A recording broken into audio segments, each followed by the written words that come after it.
Bonjour tout le monde, ici Sandra de Le Sucre au Four et aujourd'hui je vous ai préparé un tutoriel sur la boucle en pâte à sucre. Donc ça fait déjà 2 ans que je fais des tutoriels sur YouTube et imaginez-vous donc que je n'avais jamais fait de tutoriel pour vous expliquer comment faire une boucle en pâte à sucre. En fait, c'est une décoration de base, donc j'avais tendance à l'utiliser beaucoup au début.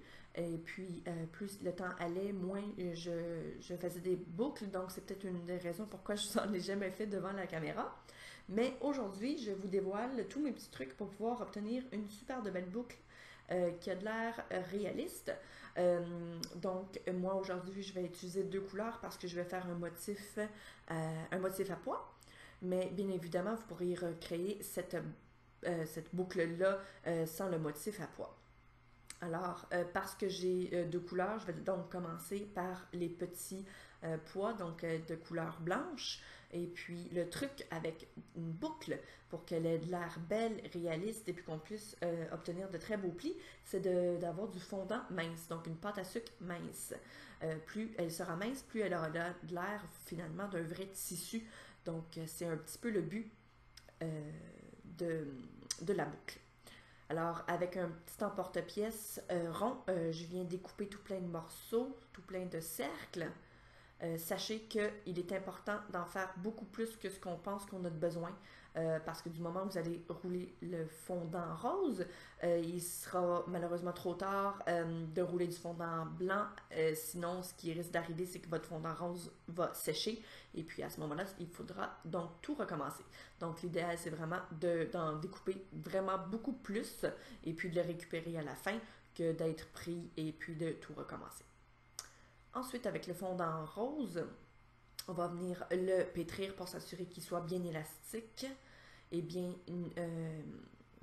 élastique et bien hydraté. Moi, ce que je vous conseille, s'il est un peu sec, c'est d'utiliser de la graisse végétale, donc du Crisco. Ce que ça va faire, c'est que ça va lui donner un petit peu plus d'élasticité. Et puis, vous allez voir que ça fait bien souvent toute la différence quand il vient le temps de parler de pâte à sucre et d'élasticité. Surtout pour ce genre de projet-là, parce qu'on va rouler quand même le fondant très très mince. Alors, vous n'aimeriez pas qu'il soit trop sec. Donc là, moi, j'utilise évidemment de la fécule de maïs, mais vous pourriez aussi utiliser du sucre à glacer ou bien même de la graisse végétale en dessous. Moi, je préfère, c'est vraiment un choix personnel, là. Moi, je préfère juste la fécule de maïs, tout simplement. Donc, comme vous pouvez voir, c'est relativement mince. Le plus mince, le mieux. Et ensuite, on va venir humecter quelques petits endroits pour pouvoir venir intégrer les petits pois blancs. Donc, c'est important que même si on vient ajouter un motif au fondant, c'est important de travailler vite parce que le fondant est si mince, ça prend vraiment pas beaucoup de temps avant qu'il se mette à être sèche. Et puis, si jamais vous attendez trop longtemps, il y a de forts risques que votre fondant vous craque sous les mains.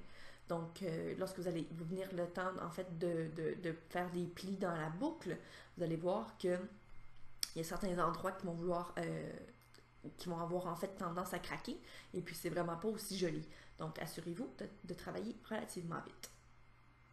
Donc ensuite, quand on a fini d'ajouter le motif, on vient passer délicatement avec le rouleau à pâte.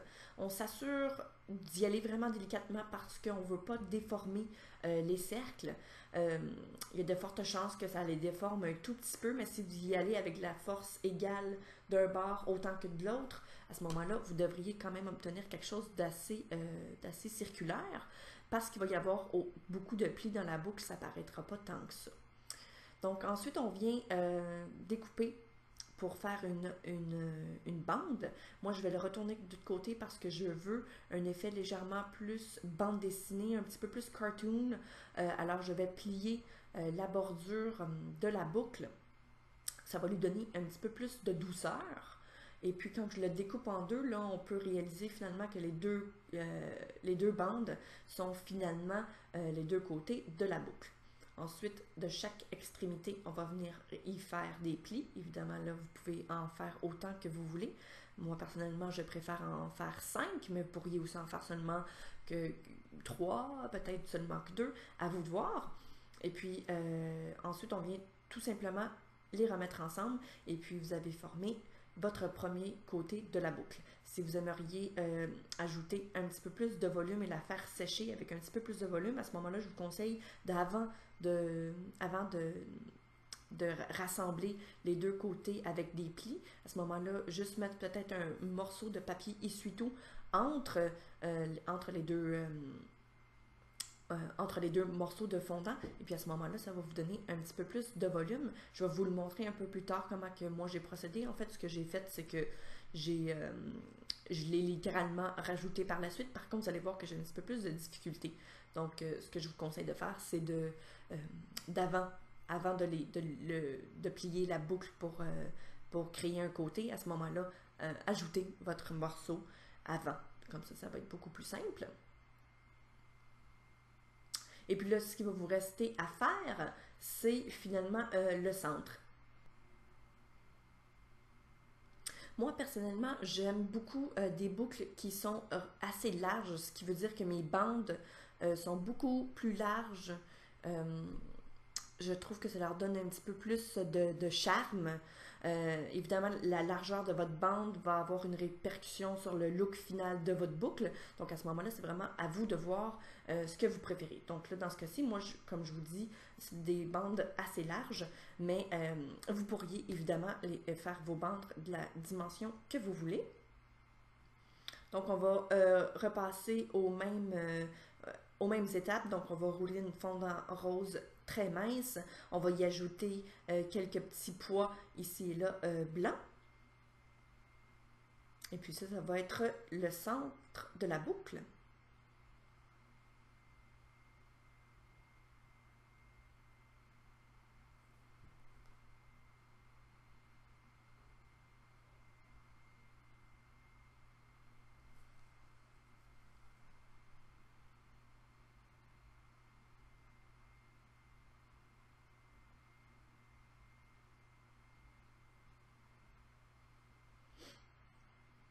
Et encore une fois, mon centre, je l'aime aussi quand même relativement large parce que j'aime beaucoup ajouter des plis au centre. Je trouve que ça lui donne un beau look et puis ça me permet de pouvoir obtenir quelque chose que je trouve quand même plus réaliste. Alors comme ça, je viens d'y ajouter un petit pli. Évidemment, vous n'en avez vraiment pas besoin d'autant. Et puis, j'aime aussi lui donner quelques petits plis en haut ainsi qu'en bas. Donc ça, ça va faire, c'est que ça va lui donner une impression que vraiment d'un centre de boucle, comme si ça avait été bien serré et puis comme si j'avais vraiment recréé une boucle avec le fondant. Donc, avant de tout agencer ça, moi, parce que c'est un gâteau 2D, je ne vais pas avoir vraiment besoin de faire sécher quoi que ce soit. Je vais pouvoir littéralement le coller directement sur le gâteau.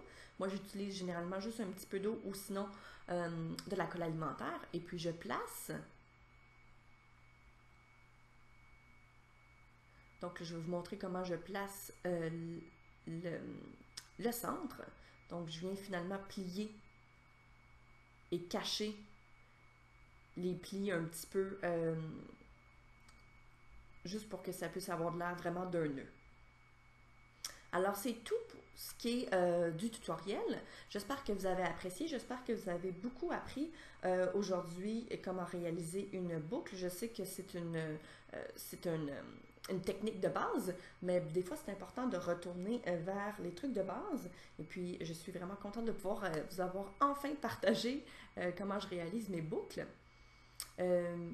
N'hésitez surtout pas à vous abonner à la chaîne. Si jamais vous avez des photos de gâteaux que vous avez réalisés grâce à mes tutoriels, n'hésitez surtout pas à me les envoyer.